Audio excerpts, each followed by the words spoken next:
Okay, round two. Name something that's not boring. A laundry? Ooh, a book club. Computer solitaire, huh? Ah, oh, sorry, we were looking for Chumba Casino. That's right, ChumbaCasino.com has over 100 casino-style games. Join today and play for free for your chance to redeem some serious prizes.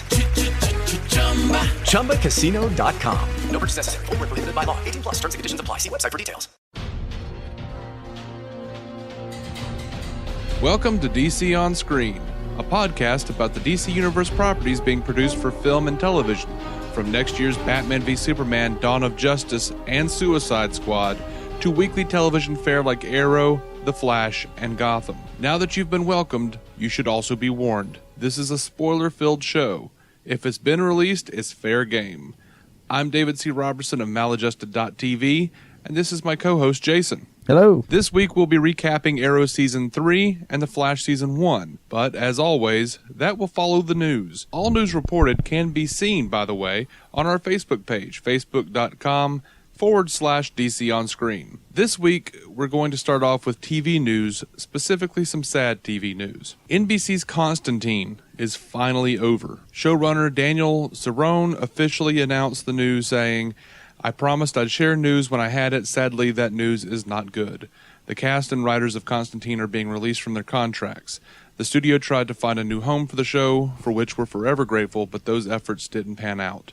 I'm sorry I wasn't provided any information on the attempts to sell the show elsewhere. All I can report is that the show is over." Now, I didn't watch Constantine. I saw the first 2 episodes. The second episode bored me. I didn't exactly have the most faith in the show, not because of the cast or even the crew. I just thought that, surprisingly, a show about a chain-smoking bisexual con man exorcist who began his fictional life as a supernatural advisor to a character as esoteric as Swamp Thing might not be the best fit for a network that perpetually force-fed us the milquetoast meanderings of Jay Leno for a quarter century. But as we've said, you did watch it. So what thoughts have you on Constantine, Jason? I mean, but your entire description sounds pretty fantastic. I don't know where it went wrong, frankly. And it should have combined many of the wonderful elements that have worked so far for all of these shows. I mean, Supernatural's in what, season 300? 12, actually, I think. Just obviously, people are willing to take on the storylines, so let them go. Right. And come on, when we all watched the everybody saw the trailer, at least probably. That Dr. Fate helmet is in the trailer. I would have watched the whole thing just to see what happened with that. Mm-hmm, mm-hmm. So do you... I will mourn it. I really will. Not even Constantine can bring it back now, though. Well, it was good. It actually was good. I mean, there are parts that I'm really going to miss. Parts of it. Damn you, viewers. No, and the things you had to do on Friday night. Let's not blame the viewers. I mean, they stuck it on Friday night, which is already a dead slot. Well, I'm going to blame the subsection of viewers with a Nielsen box and something better to do on Friday evening. Everybody knows I think that's fair. Everybody knows the Nielsen ratings are a bunch of bullshit anyway. Even the executives. Yeah, anyone who's not actually in charge of canceling shows apparently is keenly aware of that. But argument for another day. All right, let's pop over to Gotham. Chris Chalk, the guy introduced in the back half of Season 1 as Lucius Fox, has officially been up to a series regular in Season 2. Yes. Also, up to series regular is Nick DeGasto as Harvey Dent. Good. And I'm sure neither one of those guys have ever watched Constantine, by the way. Well, those are handsome men that I assume have something to do on a Friday night. Right. And I'm almost sure you have to say that you're not in the entertainment industry and getting paid. Like, I'm pretty sure if you own a SAG or a writer's card, you're not allowed to have a Nielsen box. Right. Which is complete bullshit. Mm-hmm. The writers have very little voice in anything, even though it's their voices that make these damn shows work. Let them vote. Let them vote on their actual shows. I would agree. I mean, and off my pedestal. I would like to hear Greg Berlanti explaining why he's not giving views to Arrow. Matter too. It's a bad show. Greg, shut up. It's a bad show. That'd be the fun part. Is it somebody like Berlanti where you've got 3 or 4 different kids? What it amounts to is, all of your kids have soccer practice scheduled at the same time. Which one are you going to? Mm-hmm. Come on. he was gonna be watching The Flash on Tuesday. Well, sure. And then suddenly have something to do on Wednesday. Mm-hmm. So maybe that's not true. As we'll get into, season 3 seemed to have some upsides. Yeah. There's a lot more momentum. Speaking of The Flash, CW is apparently looking to cast a couple of characters on The Flash. One has what I can only assume is a fake name, John Clark. Not John Constantine, by the way, which I'm sure no one at The Flash has ever heard of. The casting call is for a classically handsome character in his 30s or 40s. He's described as being cynical and having an edge. Now, a bunch of people online are saying that they think that's probably going to be Jay Garrick. I'm honestly hoping that it's going to be Max Mercury. Max Mercury. Well, in either case, I've never thought of Garrick as being particularly cynical. I know, but that fits Max Maybe Mercury. I just read that character wrong. And No. Max Mercury is the leader of a church. What the hell are you talking about? There's an in charge. Well, all right. Some version he starts kind of a Church of the Speed Force kind of thing. Oh yeah, and I forgot about that.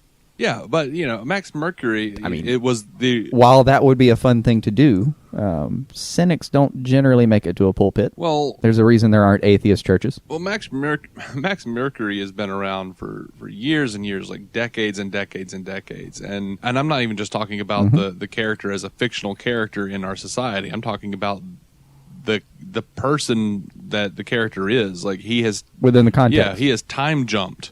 And he's just been around in all these different eras. He's OG. He was the original Quicksilver. So I don't know. I'm pretty excited. If it is Max Mercury, I'm very, very excited. The other character that they want to introduce is a new love interest for Barry. They're purportedly looking for a spunky, fun. Okay, let me. Yeah.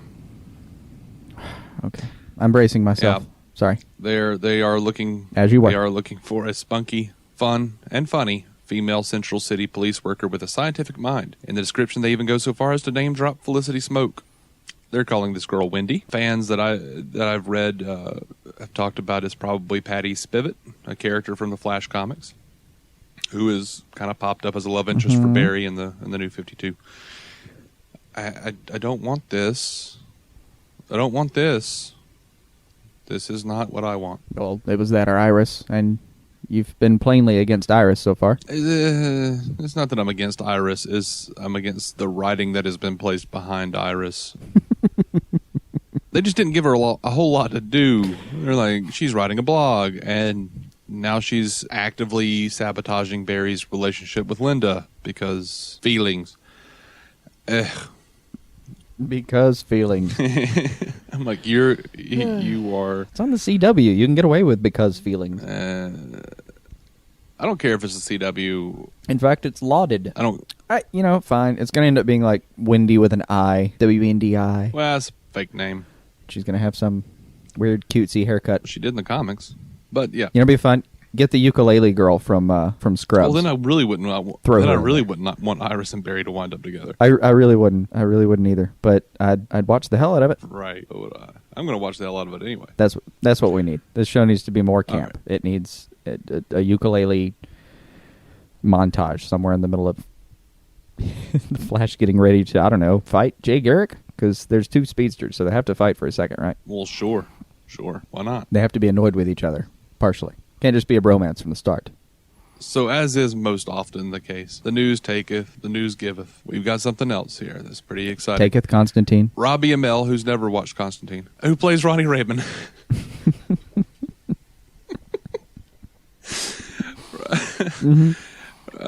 Says that they should be introducing a new Firestorm power into the show. They actually almost did it in the finale. They shot the scene and it just didn't fit in with the plot line, and they had to cut it for time. The scene in the finale was there's a scene where Caitlin Snow is taking Ronnie's temperature, and she's wondering if they can actually make stuff work and everything. And Ronnie calls Professor Stein into the room. They instantaneously merge without a beat and turn the thermometer into a daffodil as a means of showing Caitlin that they are getting the Firestorm thing under control. So we're talking about matter transformation here. Which is the main, I mean, that's what he's actually about. Yeah, Yeah. So far, he's just been man who spits fire. Intriguing as that is, turning your limb extremities into fuel sources is not Firestorm's power. That'll be good. I'm going to go ahead and... Scary, though. It's really scary to have people who can do matter transferred. Yeah, and shows. Apparently Robbie Amell is actually as adept at this whole comic book concept as his cousin Steven is, because he actually did. He said he was a little bit worried that the character would become too powerful, because the thing that he always hated about Superman was that how do you kill him other than kryptonite? So hey, at least someone on the staff, even if it is just an actor, kind of has a good take on it, has some valid concerns here. I know, and if he had left those valid concerns and decent judgments at home, he'd be a full series cast member by now. Yeah, probably. But he came in the door with way too much wherewithal, and they told him he would just have to come back every few weeks. All right, so I'm convinced that's what happens. Probably. Over to CBS, who, by the way, said no to the Constantine show. No. I know. They all did. They probably tried to shove that thing on HGTV at some point. Oh, yeah. They misremembered a few things. They were calling up SCTV. And we're like, no, that's not what you thought it was. Get me John Candy right now. He's what? Oh.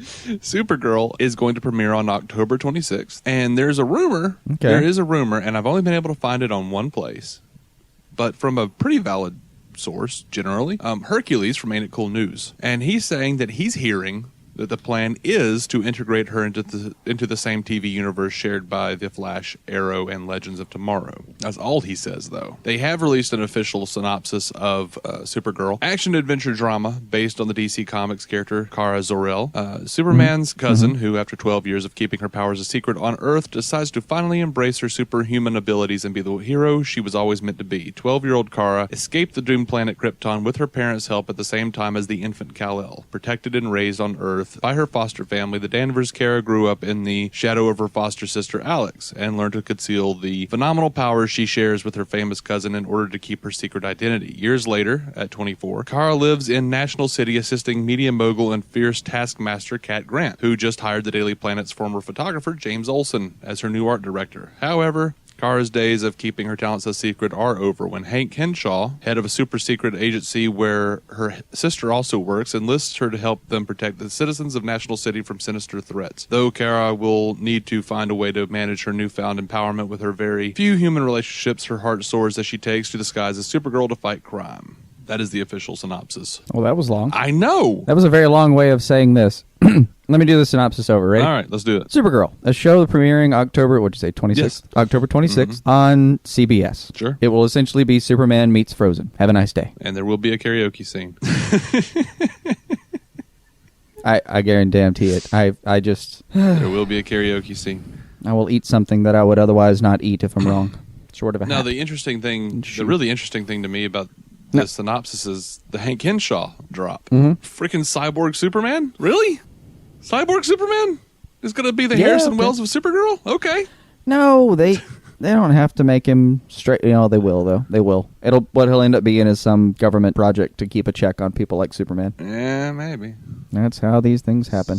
By the way, they also did. They released a promotional poster with that synopsis. That's going to be up on. That's already up on the Facebook page via Ain't It Cool News. All right, on to Suicide Squad and Jay Courtney as Captain Boomerang. He says he did cringe when David Ayer told him he wanted him to play Captain Boomerang.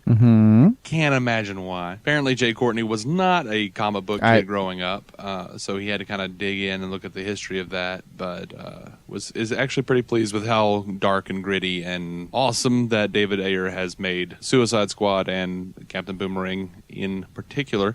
He also, in a separate interview, confirms that, by the way, Captain Boomerang is a complete piece of shit. So staying true to the source material there, folks. Don't worry.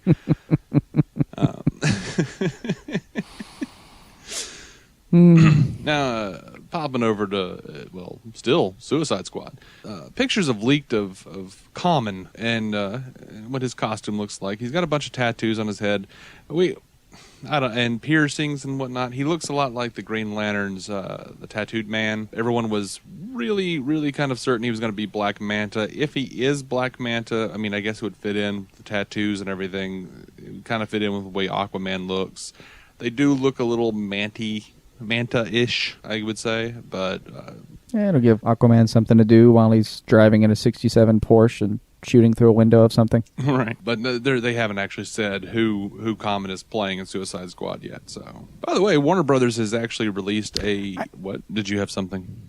No, I'm considering at this point because Suicide Squad is bordering on being the most leaked movie of all time. Mm-hmm. I'm convinced that I could, somewhere by the end of this year, probably hop out to international waters and see the movie well before its release date. But all on iPhone 6s. I don't know. The entire security staff seems to be extraordinarily stoned, or at least helpless. Well, maybe even tied up. I'm confused because David Ayer said, okay, no more set pics. We're going dark.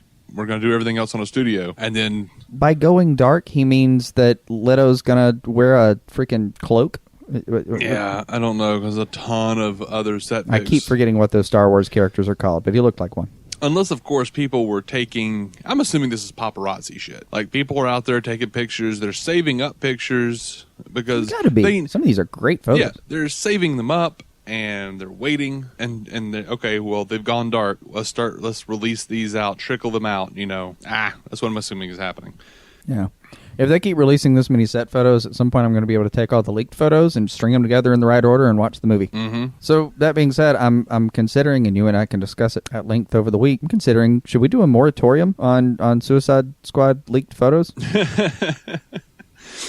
I mean, really, we're going to spend every week talking about Suicide Squad photos if we don't do that. I know. And I was thinking about just saying, by the way, there are more Suicide Squad photos popping up. The only reason I brought up the common Suicide Squad photos is because it doesn't look like, we don't know who the hell he's playing. It doesn't look like Black Manta. It doesn't look like really anybody except for maybe the Tattooed Man. So that's the only reason I bring it up. Like, there's a ton of them out there that I'm not even Which saying. almost makes it the anti-news. I'm not even saying anything about those. They're on the Facebook page. If anybody wants, and everywhere else on the damn internet, if anyone wants to go check them out, they can. But I'm not going to sit here and talk about a freaking cloaked Jared Leto looking like Emperor Palpatine. We're not doing that. That's the guy I wanted. I mean, that was already a thing that I decided on. I'm just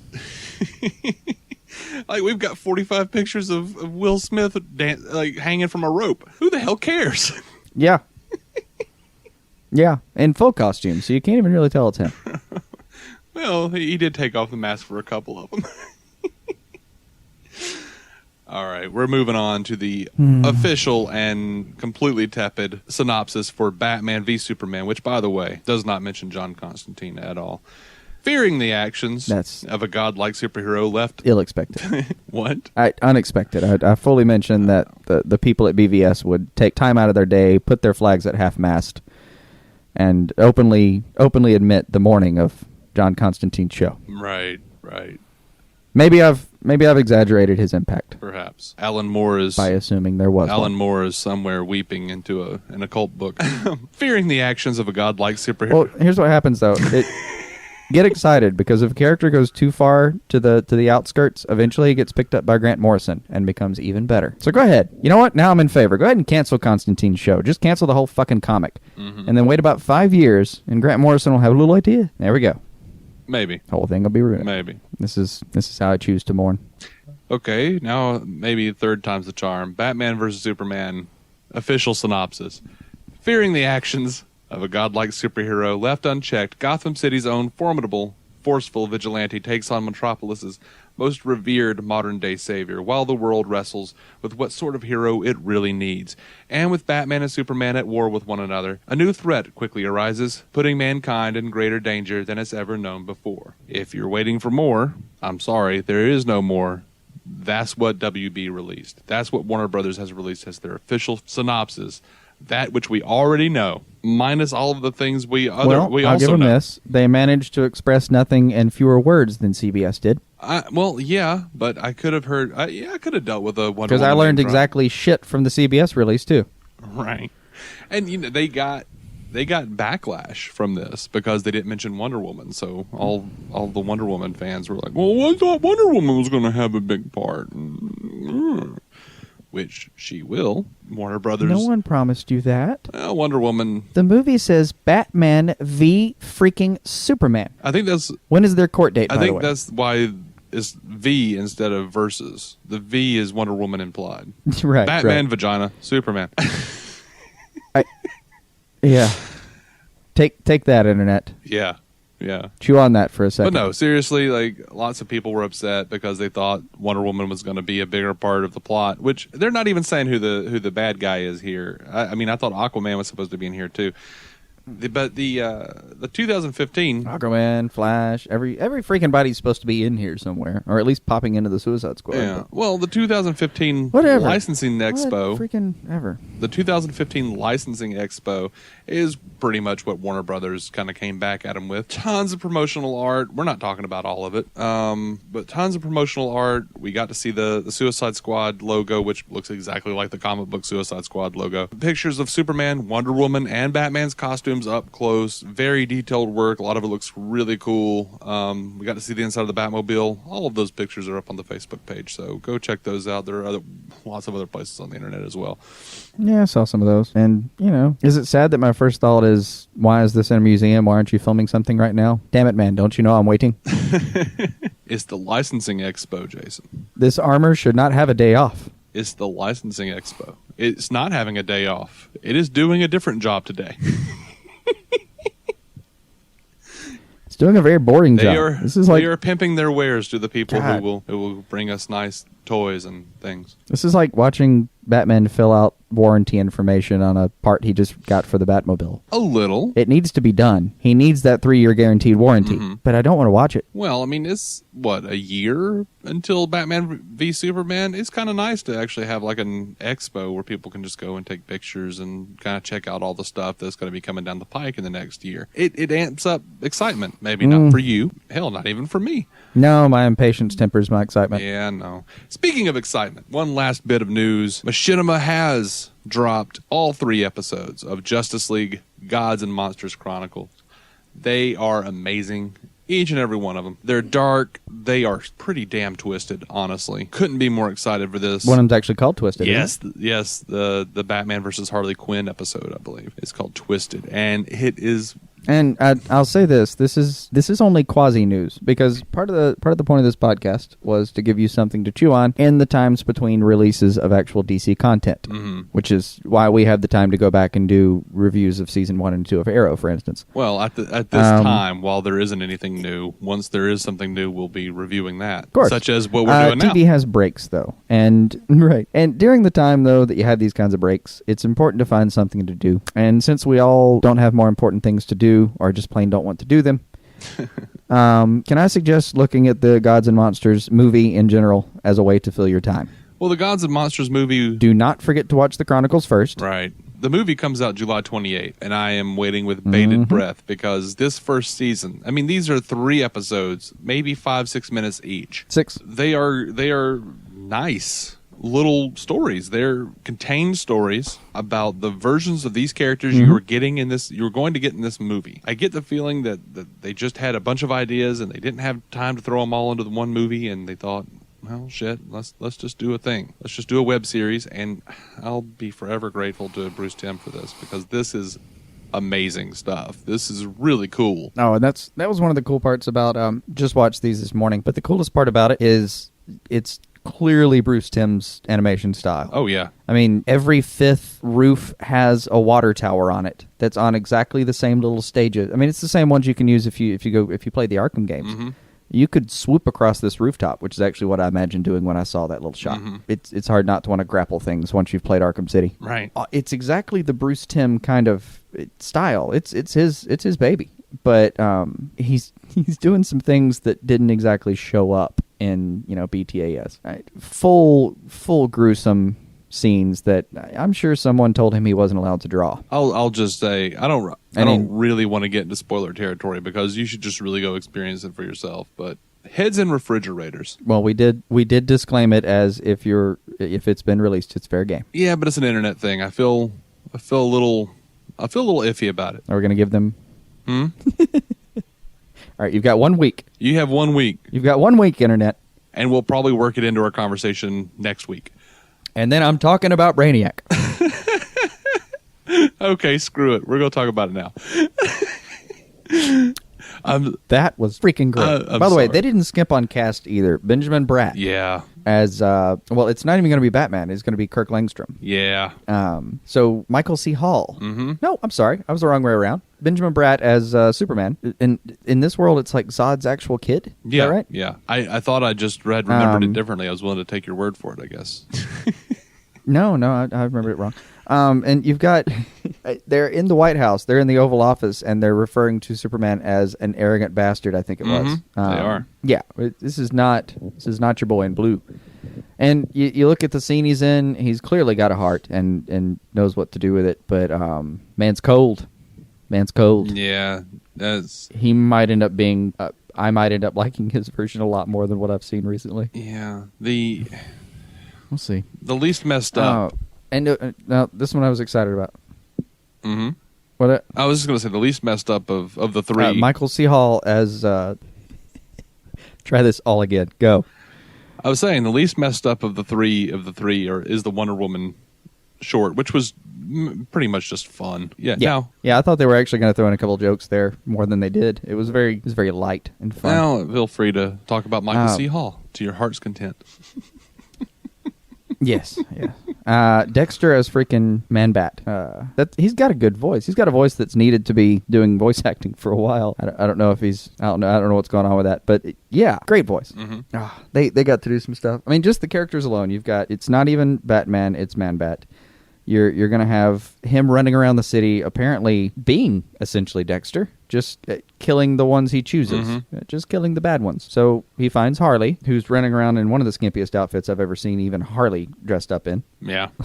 Look closely. There's a frill line at the bottom of that, of essentially, she's running around in panties. Mm-hmm. I kept looking at that going, what, is it really? They really just drew her in panties, didn't they? Dear Lord. They did. Yeah, he's... Yeah. Okay, that Brainiac scene. Yeah, the Brainiac scene was... That Brainiac scene was damned touching. Yeah, I heard. Damn touching. And you move... Even the Wonder Woman they've got on this version is essentially Wonder Woman. Same girl. I didn't see a lasso. No. But they gave her a mother box instead, so... Mm-hmm. And it's like you're a god playing Portal. And almost like a Mjolnir sword. She had a sword that she could just like summon at will. It was pretty badass. And I assume she has to have the sword to do the portals because she had to get it to get out of the little. You'll see. Yeah.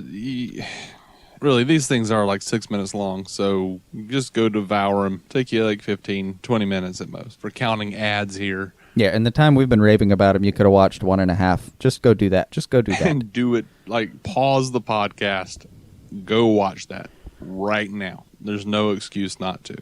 And, I realize that if you pause the podcast and go watch those, you may move on to something, run out of time, and forget we're here. And I'm willing to take that risk because I love you, and I want you to see these chronicles. I feel the same way. These are amazing bits, man. Bruce Timm and Alan Burnett, for God's sake. Do it now. Yeah, that was all I needed. Okay, now it's time for us to get into Season 3 of Arrow and Season 1 of The Flash. Just as we did it last week, we will have no structure. We're going to talk about stuff. Yay! We're going to talk about stuff, and hopefully it'll be a little fun for us and a lot of fun for you, or something like that. Or even the other way around. Yeah, maybe, but probably won't be fun for anyone. Let's start with the highlight here. What's the highlight for you, Jason? What I see is the highlight, at least. The Flash proved that the premise can go further, and the Arrow did an amazing job of setting up its little universe so that everything can go expand now. Mm-hmm. If Arrow Season 3 did nothing, and in some cases that is exactly what happened, right? If it did nothing else, it gave us more of the things that we are clearly loving. Because if we talk, that we could do like the dark side and the bright side of this whole freaking, even this episode, and it'd just basically be Arrow Season 3, okay, it's an uptick from Season 2, but that's not saying much.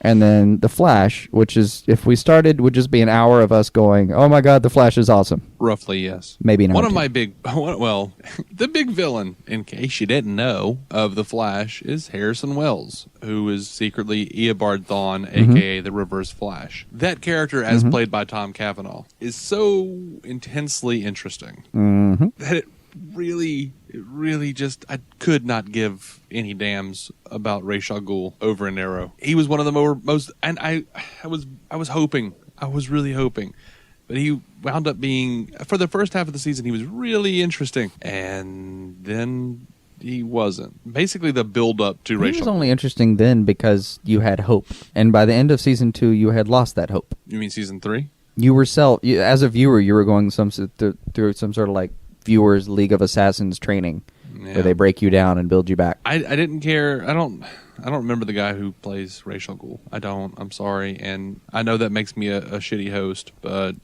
Sorry, name. You will not be dropped. honestly, I didn't. The guy was not bad in the role either. I mean, I just didn't care. Best rage I've ever seen. Well, I mean, you had that or Liam Neeson. I mean, for my money, I'm just like. I even liked it more than the. I'm saying, well, pull David short of Warner. a couple storylines, I even liked it more than BTAS. Oh, as a character, actually. I know. I know. No. We'll get into my blasphemy some other time, though. No. That needs to be explained right the hell now. That is... does not need to be addressed. Like, I'm over here thinking, okay, time to pull David Warner out of his wheelchair and have him hobble in with a sword. What possible explanation? I like your version more now. What possible explanation could you have for that terrible opinion?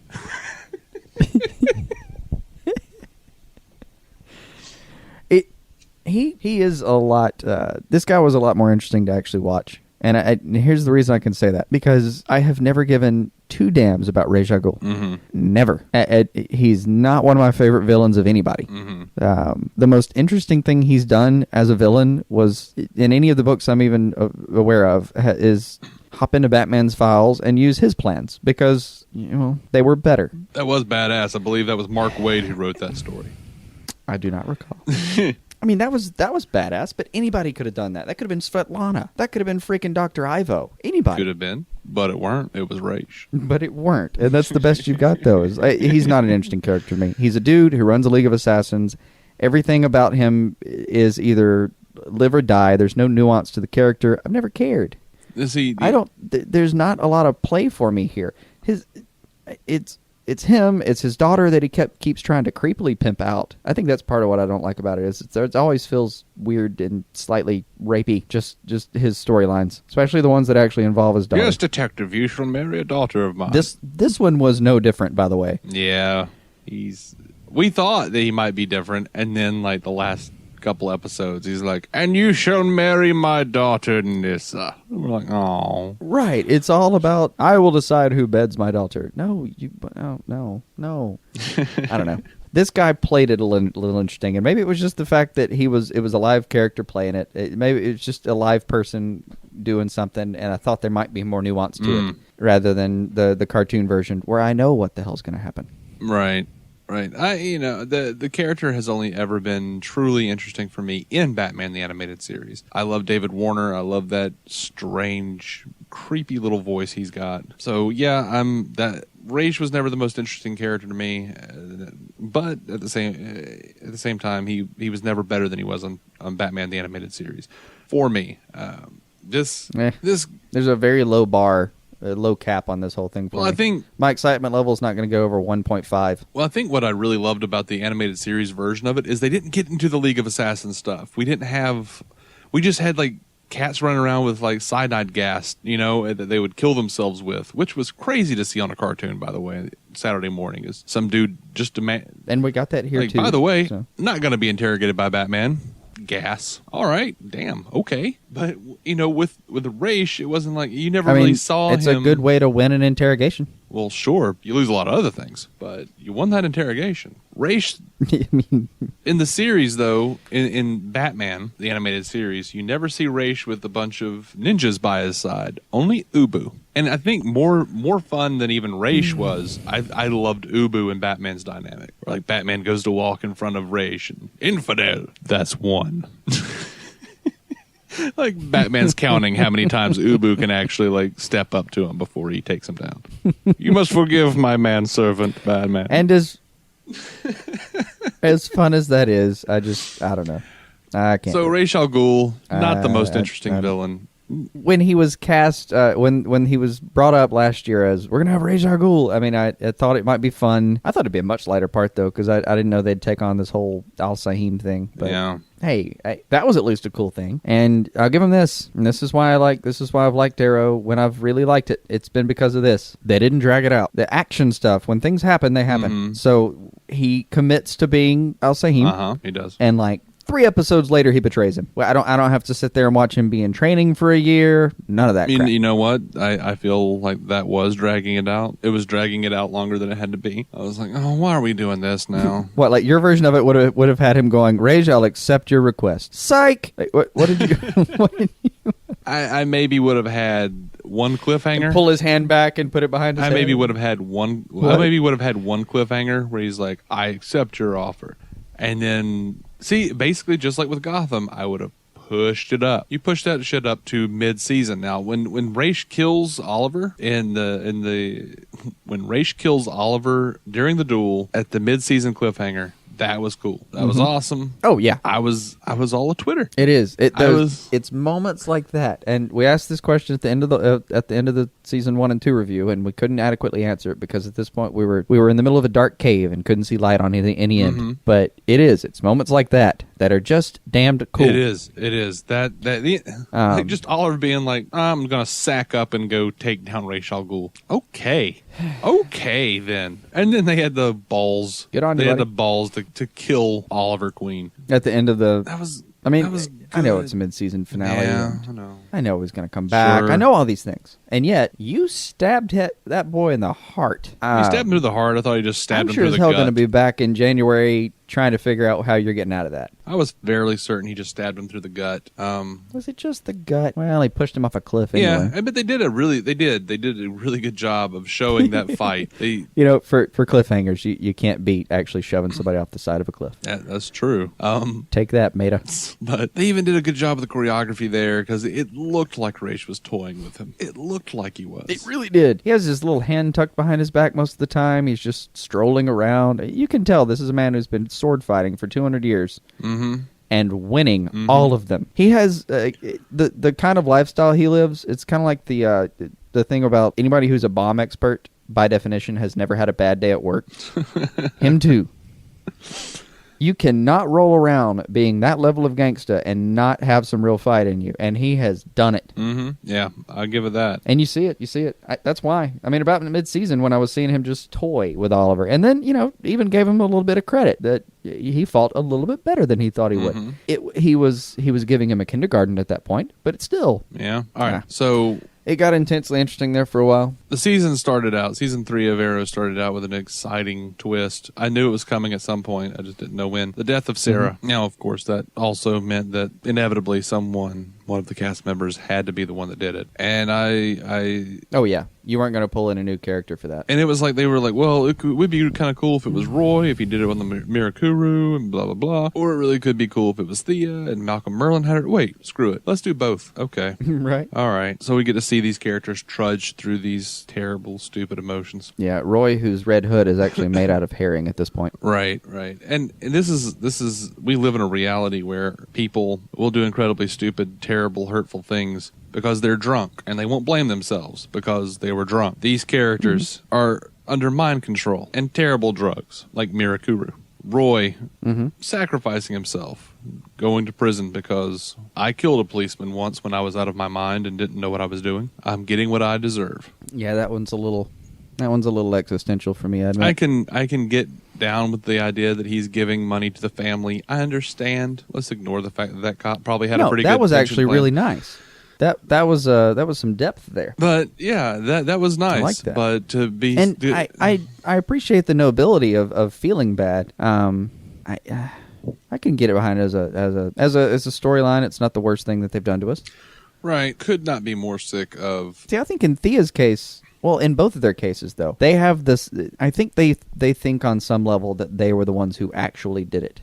Yeah. That mind control mushrooms or whatever the hell it was, and Mirakuru can't really work that way, that it is still you. And I don't know, I agree with them, because as a viewer, I was watching it thinking, come on, mind control flowers or whatever? What? No, why? Yeah, and that's exactly the response you should have been having. I mean, even on the show, he brings it up for the first time, and there's all this mind control stuff. And one of them, I forget if it was him or the other guy, whose name I can never remember accurately, actually said, that's a thing now? Yeah, I don't remember. And I damn near clapped. Sitting alone in my room, I damn near clapped. Yeah, I don't care. I don't...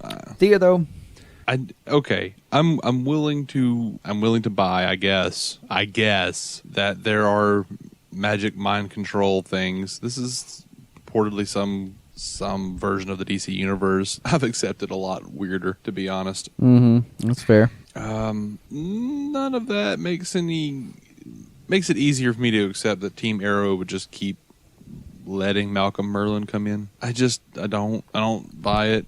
I don't at all. Like he's one of those people though who's so damn shady. You'd almost rather he is the definition of keep your friends and enemies. That whole he phrase. Might be. He's the definition of that. I want that enemy as close as I can get him. Maybe, and I could understand if Oliver was like, "All right, you bastard, train me," which is basically what he did. That is almost verbatim, I'm sure. But it's disconcerting to keep watching Team Arrow bicker with Oliver about it. Like, I can't believe you're going to trust him again. Why would you trust him again, Oliver?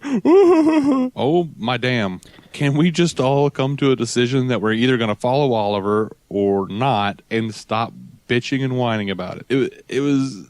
I would have really loved it if Oliver had walked in somewhere around episode 18 or so and said, you know what? I'm sick of this. Everyone, family meeting. Family, gather around, passed out hot cocoa with marshmallows, and explained to everyone that they can either go the fuck to their rooms, be quiet, or trust him. You can go early, have an early bedtime, and go whine like a baby. Or... you can man the fuck up and follow me. By the way, this is the season where Diggle truly came into his own, apparently, as the character who constantly gives Oliver the wrong advice. This is, don't ever tell Thea. You can never tell Thea. Say you're wrong about that. I'm not, though. I keep wanting to say you're wrong, not. but I can't prove it. Like, he'll be like, you need to tell Felicity how you feel, Oliver. Okay. Well, Oliver tells her how he feels, and that ends in tears, because how Oliver feels is he can't be Arrow and be with her. All right. You should never tell Thea that you're... But see, he was kind of right about that. He needed to actually say it out loud so they could both face the fact that wasn't going to work. But mostly what Diggle's advice involves lying. Just... it often does. You can't tell Thea. She'll never forgive you, Oliver. Oh, Diggle. Just stop, man. And then don't drag Thea into this. It's for her own good. We need to protect her. And then season finale, whose ass gets saved by Thea in a costume? Mr. Diggle. Yeah.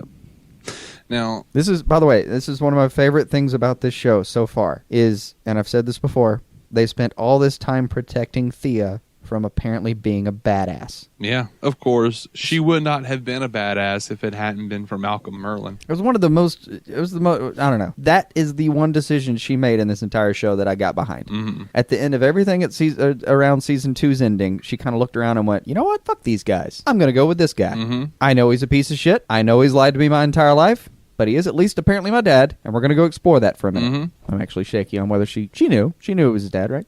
Yeah. I think she had a pretty good idea that he was a son of a bitch. But I can't remember exactly where that laid. But still. But she's like, so is everyone else. That was the most supportable decision I've seen her make so far was, I'm going to run off with this guy. He seems to know how to fight, and looking at this scene right now, I think I might need to know that too. Mm-hmm. Now, I couldn't have been more pleased. I could not have been more pleased that Oliver finally told Thea that he was the Arrow. And I couldn't have been more pleased that she was actually okay with it. Like, that was just perfect. That made my heart warm. Finally, we don't have to... It did. It made, I mean... As I was so sick of that crap by now. I mean, she's running a club with a giant basement in it and has never gotten down there because it's flooded. Mm-hmm. She doesn't have an inspector somewhere she's worried about that was going to wonder why the flooded room was still part of her structure and what she was doing about it. Yeah. This is one of the least believable things in the entire show, is that she didn't care what was going on in that room. And it bothered me every single time. So, yeah. And he shows her, and my reaction... I saw it. I had to pause the actual show because I physically stood up and yelled, "Thank God," to, I guess, my ceiling. And then had to actually settle down and breathed a couple times and then continued the episode. Right. And I didn't do that. I just kept going, please don't be mad. Please don't be mad. Please don't be mad. Please don't be angry with Oliver. I cannot handle that this season. I cannot handle any more you lied to me bullshit. Just be okay with the fact that he was lying to protect you, even though I'm not okay with it. Just be okay with Right. the fact that he was doing this and he was saving people. Look at that side of it. He has been saving people, including your ass, all this time. And she was perfectly okay with it. She gave him a hug and told him that he saved lives and that he was an amazing person. Thank you. And was proud. She was even proud. Like, Oliver actually cries a little bit during that scene, and I thought, yeah, man, let one out. Let one the hell out. And, the whole time. He's been running around in secret this whole time, and his sister finally tells him she's proud. Yeah, and Diggle's over in the corner in the shadows, unseen, going, make a damn liar out of me.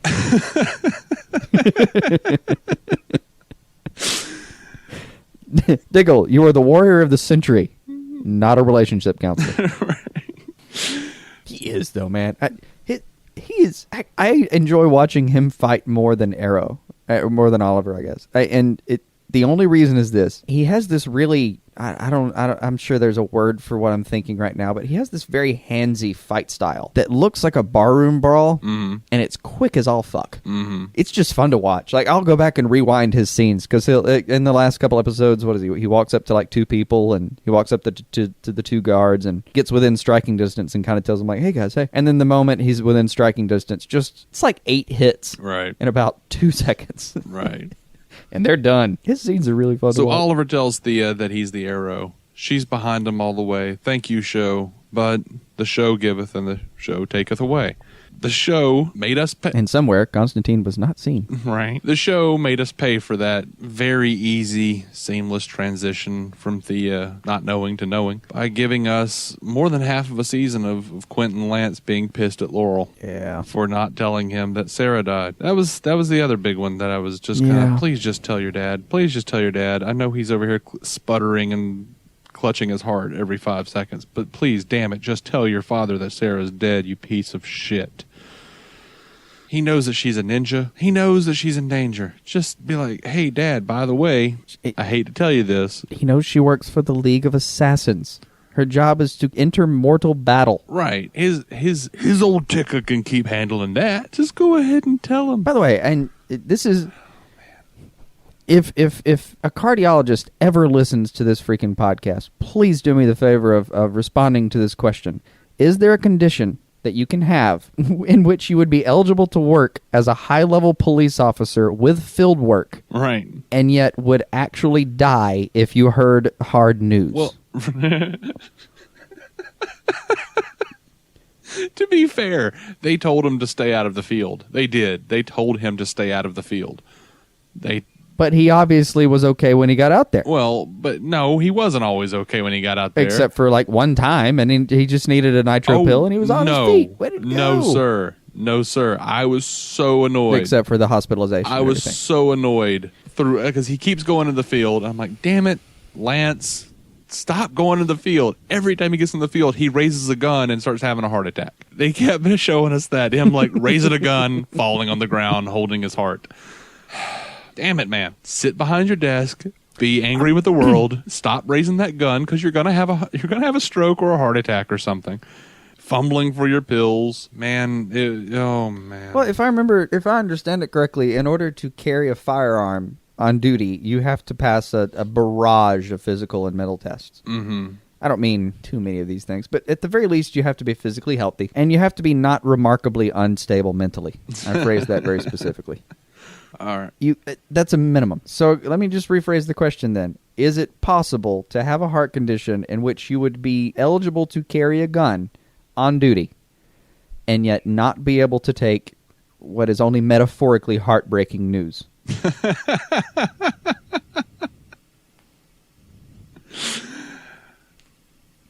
There are a number of places where any cardiologist out there who's listening to this can answer that question. You can comment on iTunes or I assume Stitcher. And you can also comment on our Facebook page. Please do. I will handwrite a letter to the producers of Arrow apologizing for my comments that they are not even aware of. That'd be nice of you, Jason. Or some other act of contrition that we come up with. Let me know if it's necessary. More likely we'll just go, whoops. All right. Well done, show. But I will go whoops on recorded air. and mean it. And I will mean it. All right. Some of the more egregious missteps this season, the entire Wildcat thing was just poorly done. Laurel all over. And poorly... see, Wildcat's right up there with... You have the original Black Canary on your cast, and you're not using it. You have Wildcat on your cast, and you're not using it. I mean, he's a young street it was cool. It was cool to give the nod to him training the Black Canary. That was good. Yeah. Could have used him more. Now, if they really... That's what I don't get. If they really want to do some real CW shit, like, why are they not bringing in Alex Kingston and being like, by the way, Captain Lance isn't your dad. This old bastard with the boxing gloves is your dad. You know, I mean... I was amazed that Laurel and Wildcat didn't have a fling. Well, I mean, probably wound up being her brother or something. That seemed like it was just inevitable. I mean, if they brought in like old classic Wildcat to train her, and then her mom was like, by the way, that's your real dad. Like, we could have had a scene with Laurel watching a whole ping pong tournament, just glancing around sporadically, confused. Oh, man. It just cuts back to her every 5 minutes, and she's still doing the same take. And, by the way, Laurel is... I understand that her character is not a fighter, even though we were shown stuff in Season 1 that they've decided not to use. And she's still at the very early stages of training. She's just so awkward and awful as Black Canary, just kind of flummoxing around with that stick. I don't know. Yeah, that's a problem that I've had with... I don't know what it is, if it's her choreography or just how she's doing it, maybe the way they're shooting it. I don't know. I saw an interview with Katie Cassidy. Her fighting is not believable. Katie Cassidy, actually, What? I saw an interview with Katie Cassidy, and she said that they were purposefully making her look really bad in her fight scenes because she's not there yet, and that's part of the growth of the character. I'm hoping that's true, but I kind of don't believe it. I'm convinced that's a thing that a producer told her to make her feel better. Maybe so. I don't know, but yeah. Oh, honey, it's not your fault. No, we're kind of doing that. We're playing that up a little bit. It's not your fault. You'll get better. If you think about it. Secretly, he's crossing his fingers that she will get better. I somewhat think maybe that one scene in Season 1 where she just kicked ass probably took about 50 takes, and they thought, oh, this isn't going to work. Let's not mention this again. So they drummed up a sister character to take on the mantle for a while. To maybe get her ready, possibly. I'm not sure what's happening. Yeah, but then did you just forget to train her during Season 2? That's the scary thing. What if they have been the entire time? And this is where they've gotten right. Like, well, she couldn't train for those 6 months because she was recovering from plastic surgery. And then, now she's just kind of... Well, she got a little method on the addiction storyline. We've had some stuff to deal with Katie. And, I don't know, man. They spent the first 5 months trying to make her face express something other than shock and anger. Right. The other 7 months were spent trying to recast her. Yeah. And I assume they spent a good 6 months in a lab trying to clone her, but somehow get her on-screen sister's fighting ability into her. Mm-hmm. That's what happened. Because I forget the girl who plays Sarah's name, but she can fight. She looks great in those Katie scenes. Lotz. Katie Lott. Well, that girl can fight. She can. Or at least she can make a series of movements on screen that make a fight believable to me when I watch from the comfort of my own home. When the hell did, in all of the things that was going on in The Flash, we got a lot of the cool villains. We got Multiplex. We got Captain Boomerang. I think he was on Arrow, though, wasn't he? Yeah, but they chased him down. The Team Flash went over to Starling to help out. Yeah, the crossover episodes have never been terribly convincing to me. I don't know. I've loved them. I love them. I love seeing those characters together, but timeline-wise, because especially the back half of the season, those episodes, it was like Roy jumps down and says, "I am the Arrow," and it ends on that cliffhanger, and then we get Felicity and Ray show up in Central City, and they're like, "Oh yeah, well, Oliver's dealing with some stuff with some guys and League of Assassins and stuff." Well, but that was the other way around. In air dates, they were off in Central City taking care of some stuff, and then the next day, Roy, arrows it up. Okay, so it was just one. They misaired them. Then is that what you're purporting? No, they aired them just fine. They aired. It's Flash on Tuesday, so air on Wednesday, and they had plenty of time to get back. I assume it's only like a 2-minute sprint for Barry. So. Actually, that would be a very long distance. By the way, that's a good call. Ray Palmer, fantastic addition to the cast of Arrow. Can't say enough about him. Good actor, great character. Couldn't be more annoyed with Felicity for breaking his heart, but hey, she's got to be with. These things happen, and kid took it well. Didn't he? Did. He just buried himself in his work, and then apparently destroyed his entire building. Well, here's the thing. This is the difference between people that are successful, or as successful as Palmer, and people like myself, who I'll call normal human A. Mm-hmm. Normal human A gets his heart broken in such a manner, drinks for 2 weeks, hinges on losing his job, and barely pulls his life back from the brink in time. Mm-hmm. Whereas Palmer buries himself in his work and invents an entire new field of science. Mm-hmm. There's a reason he's got billions of dollars and I don't. So, yeah, okay. I'm starting to understand my life a little better. Hey, habits of successful people. When your heart's broken, invent an entirely new form of science. When your heart's not broken, invent an entirely new form of science. Perfect the entirely new form of science. So, Felicity... Ways to mend from a heartbreak. Join a superhero team. Felicity and Ray were a great combination. I really did. I liked them a lot. I liked them a lot together. I liked them a lot as... Those two dorks were a lot just of great chemistry. Fun to watch. Nice little Doctor Who mentions there. Couple. There were. Always beloved. I was actually proud of Oliver for a second for telling Diggle for firing Diggle and saying, you have a family now. Do that. Kind of sad that didn't keep up. I kind of felt like that was a needless. No, there were hints of humor in the Arrowverse at that point, though, where when Palmer's getting introduced and him and Felicity are together, doesn't Oliver just at some point kind of have an "oh my God, there's two of them" line? I'm not sure that was Oliver's line. I don't remember, to be honest. He has some crack about "Are you sure about him? He might be your brother" or something like that. I cannot remember the line. It might have been Diggle, nor the beat, nor the episode. That sounds like a Diggle. All I know is that somewhere in there... Which one? Are you sure about him? He might be your brother.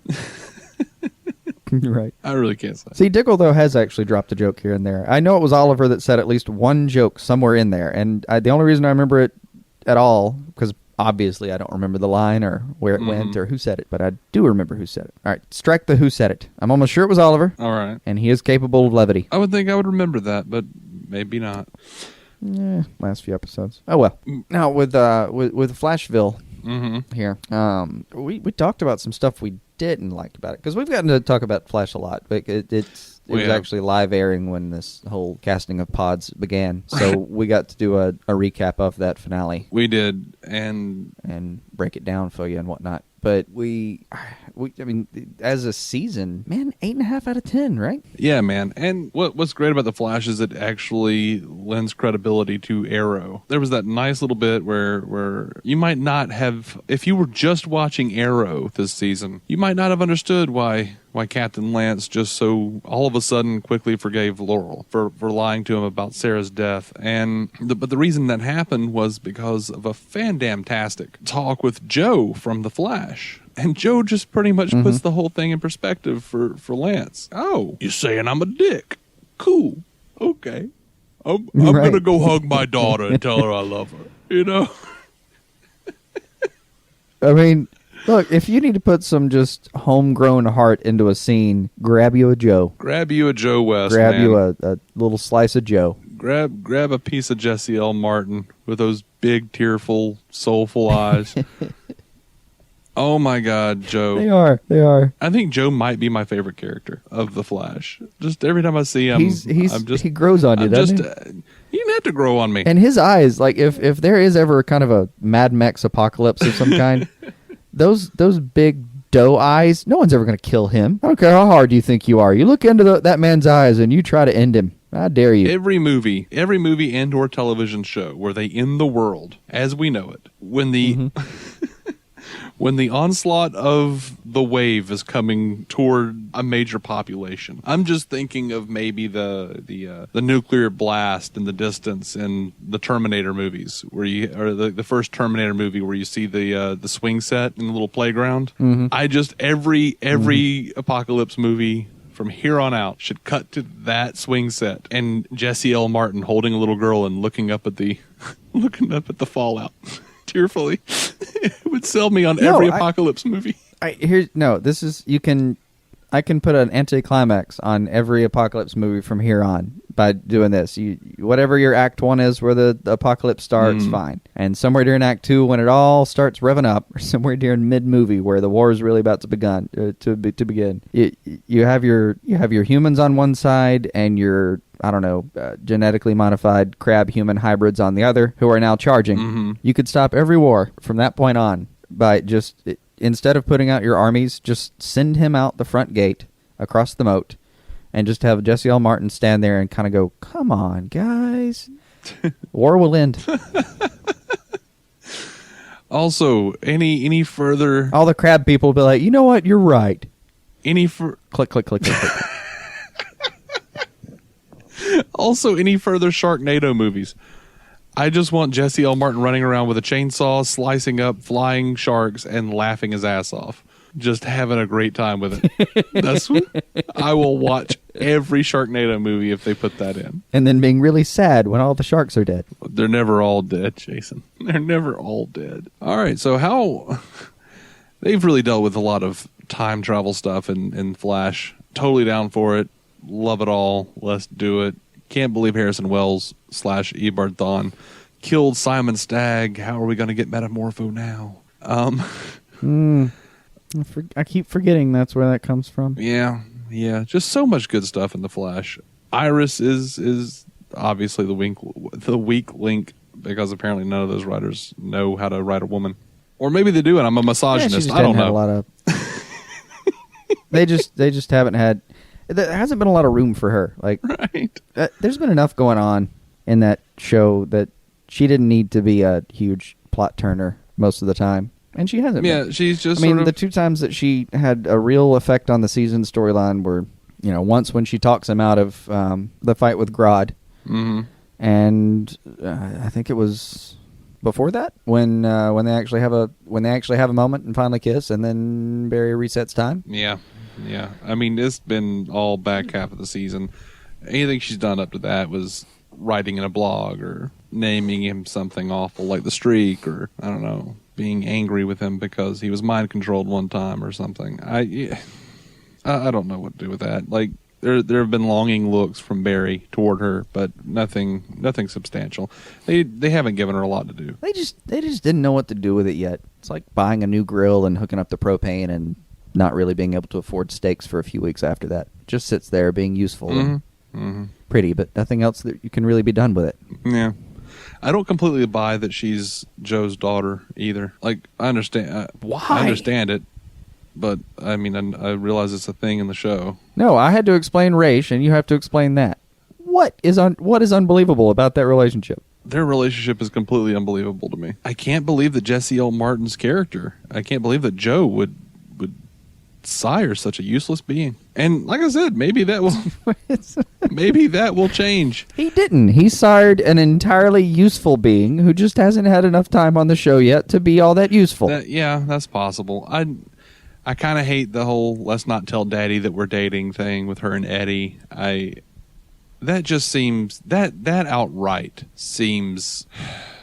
She at the very least shouldn't be angry with Joe and Barry for not telling her that he's the Flash. Which, by the way, totally glad they went ahead and pulled that rabbit out of the hat. That cat is out of the bag. Oh yeah, and I'm I pleased think with they that. are learning. This is one of the most. This is some optimism to be had, unbridled even. I'll say for now. These shows aren't relying on the whole let's keep a big web of lies thing going on anymore. I'd like to think again that when Mara was stabbed, that whole thing ended, and everything from then on was just a healing process. I'm by the end of just season being 1 of The unfair. Flash, who doesn't know what's happening? I am probably just being unfair I to. do, for the record, think unfair you're to Iris. being unfair to Iris. I don't have a problem with the actress even. I don't.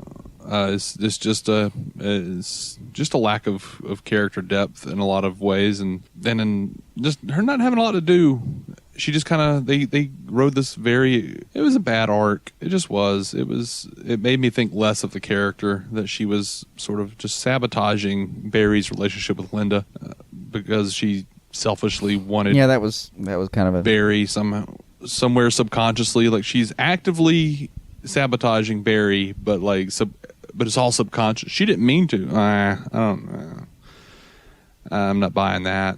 No, and they have a quick talk about that. Doesn't Barry kind of call her out on it at some point and give her a speech that's along the lines of, if you don't want me, that's fine, but you can't stop other people. Mm-hmm. Yeah.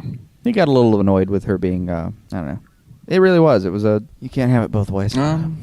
We've already spoken about how just solidly good John Wesley Shipp is. Aside from Wells' favorite villain of the season is going to have to go to Hamill for the Trickster. Just on point. Yeah, but that's just how your heart wants to vote. That is not just how my heart wants to vote. What does your mind tell you to? Hamill. Okay. Well, then it's 2 for 2. My heart and mind are in tandem. Hamill. Snart was a lot of fun. I slightly resented that episode because I don't actually want to go back and watch The Flash from, what was that, the 80s? 70s? It was 89. Somewhere 90, around that area? Like that. I think it was 90. Oh, God, was it that late? But it's only like 20. It's only 22 anyway, episodes. I don't, you don't have actually to want to go back and watch that. It's only 22 episodes. And no, I don't have to. In case they actually, unless they actually, which by the way, that's been one of the weirder things for me in The Flash, is that they brought in Amanda Pays as her character from the original Flash series, except she's older and basically where that character would probably be had this much time passed. And they also did that for I can't remember his name. He was a cop in the original Flash series, and now he's like the commissioner or something, and he's playing the exact same character. I don't know what they're doing with that. I don't know why they're doing that. It might just be a wink. It might just be a throwaway thing, but it's odd to me. And I keep thinking, like, if they're actually going to bring in multiverses into the Flash, what if they're actually just going to do it where, like, what if John Wesley Shipp is Barry Allen from a different timeline who wound up, like, figuring out the multiverse thing before this Flash does, obviously, goes into the past of another timeline and just changes his name to his father's name and has Barry Allen? Entirely possible. I don't think they'll get around to it because there's only so much time in an episode, and they've got a lot going on. They do have a lot going on. When we last left Barry, he's running up into a black hole. But at the same time, you're going to have he's one of the main characters. Busy. One of the main characters is about to become a supervillain. One of the main characters was a supervillain all along, and we don't know how much Tom Cavanaugh is actually going to be involved as far as being the real Harrison Wells or whoever the hell he's going to wind up being. I think there's some room to play, I man. hope as much as possible. I think there's some room to play. And if they actually make the original, if they're doing all these multiverses and they actually make the original Flash show part of that canon in some capacity, I'm not gonna be sad for it. That's gonna be really awesome. They can work it in. They've started the multiverse thing. They can work all that in if they want to, if they really want to. And that's by and large the most exciting thing about the Flash show is that they're going for it, man. They're riding the horse. Oh, and I really loved this about Trickster is that was a really fun episode that kind of ended with a whimper a little bit as far as the Trickster's entire plot. And that's the way I remember all that actually working every time they square off. Like, the Trickster doesn't really he's a nuisance, and he can be deadly, but he's not a Joker level agent of chaos. Right. He's just menacing enough to really need to be put down, because he will kill, but he just, I don't know. It made sense that it was just a simple trick to foil his entire scheme. But Hamill's and off to his medication he Hamill's goes. turn as the Trickster in this season of The Flash was pretty fantastic. It may have ended on a whimper. I don't remember them actually doing away with him. I don't think they actually put him back in jail, did they? I really don't. I think he may have gotten away. I don't. That's what I'm saying. It was a complete whimper for me. I don't remember even what happened past him running through a semi. Well, it doesn't matter, because I'm assuming this character's not done. I'm assuming he'll come back. There's a Flash running around out there, so he has a foil. He has a proper foil. Nah, as long as they can get through, as long as they can get him into their schedule, they'll be good.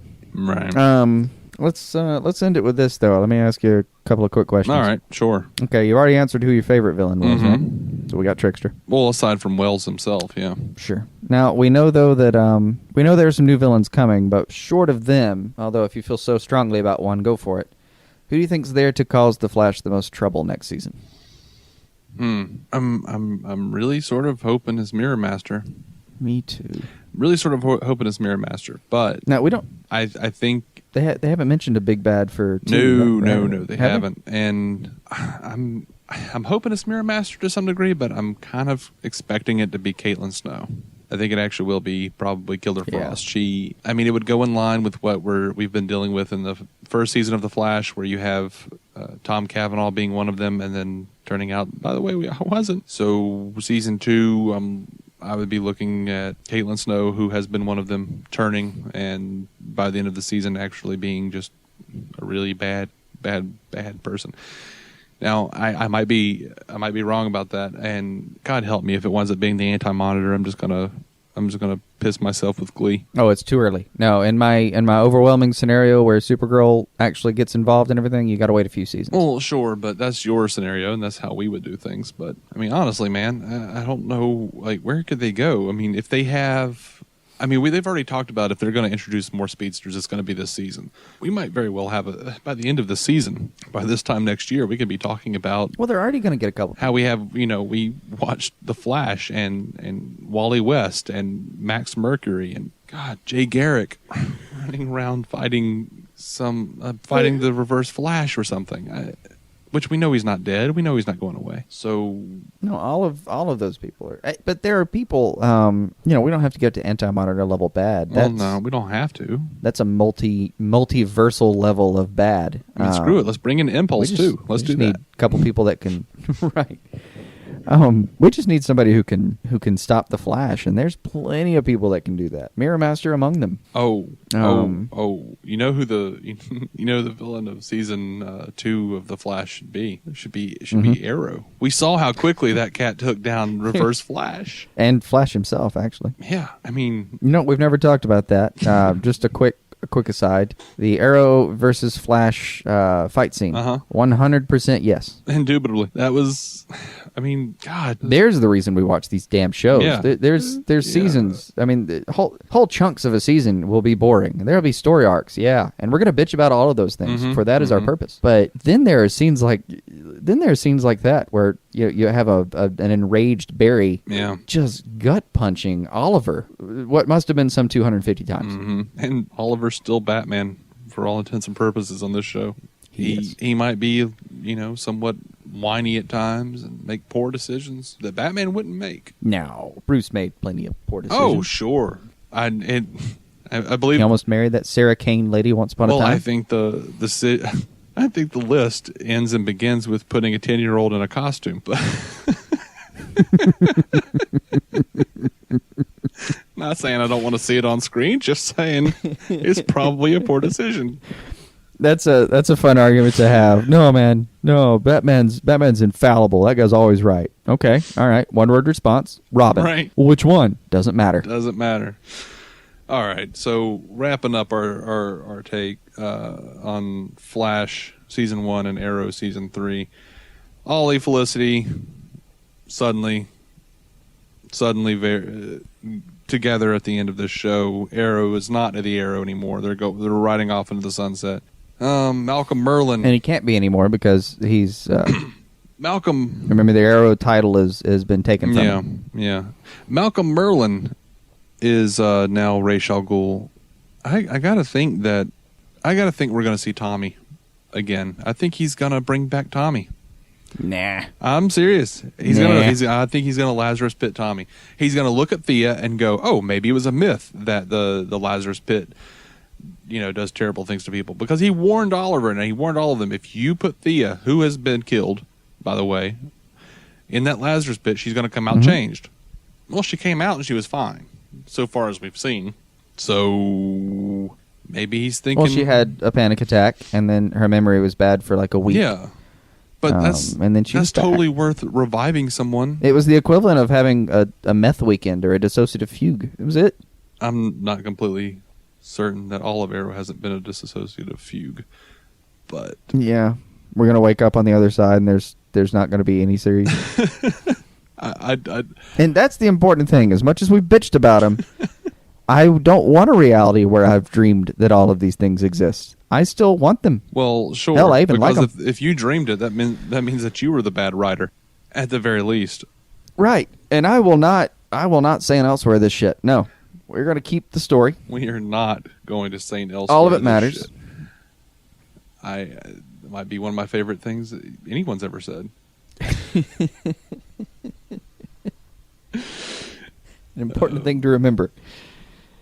All right, so I think we might get Tommy Merlin resurrected in season 4. I can't imagine them not doing it. They're already going to bring back Sarah, and especially if Merlin is sitting there going like, maybe he'll do it at the end of season 4. Like he'll kind of look back and be like, oh, remember, well, Sarah came back too, and she's White Canary running around with Rip Hunter, and Thea is kind of being all badass over here. I miss my son. Or maybe he even brings his wife back. I fear that what we have to look forward to in season 4 is everything that Merlin warned about.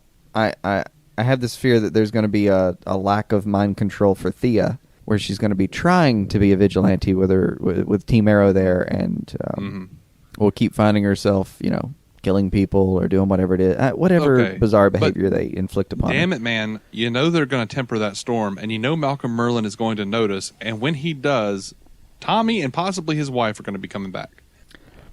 I could deal with the wife because I've never really met her, and I don't know better. Tommy, I know better. It might be a situation of like the older the person gets, the worse it is on them. So, of course, it would be worse for Raish the longer he goes. Tommy's been dead for like 2 years. I know. What if he brings back a zombie? At this point, a zombie ninja. You're going to bring back Skeletor. Zombie ninja Tommy. Zombie ninja Tommy. I'm telling you, man. Yes, that's our pitch for season 4. Or what? Please send us money. Or Raish, who is Malcolm at this point, suddenly realizes, oh, there are multiverses. He finds Tommy in an alternate timeline. I'm telling you, Tommy's coming back one way or the other, buddy. Not happening. Not happening. When this show is canceled and he has not made another appearance in anything other than a flashback, I will expect $1 from you. I will give that $1 to you in pennies. Now I'm going to roll him. You're going to throw him at me out a window. You won't even know I'm there. I'll just roll up next to you at a stoplight and throw a handful of pennies at you. Or just spend 100 straight days driving by my home and throwing 1 penny at my window. Yeah. All right. That's all for us this week. Join us next week when we recap Man of Steel. We are DC On Screen, and you can find us on iTunes, Stitcher, Facebook, or on our website, dconscreen.blogspot.com. If you're a Marvel fan and you're looking for a podcast about the Marvel Cinematic Universe, which we also love, by the way, go check out our friends Matt Carroll and Jeff Randall on the Marvel Cinematic Universe podcast, which can also be found on iTunes and Stitcher, as well as mcucast.com. I'm David C. Roberson, and you can find my original sketch comedies and web series at maladjusted.tv. Go give us some 5-star ratings, show us some love. We'll see you next week.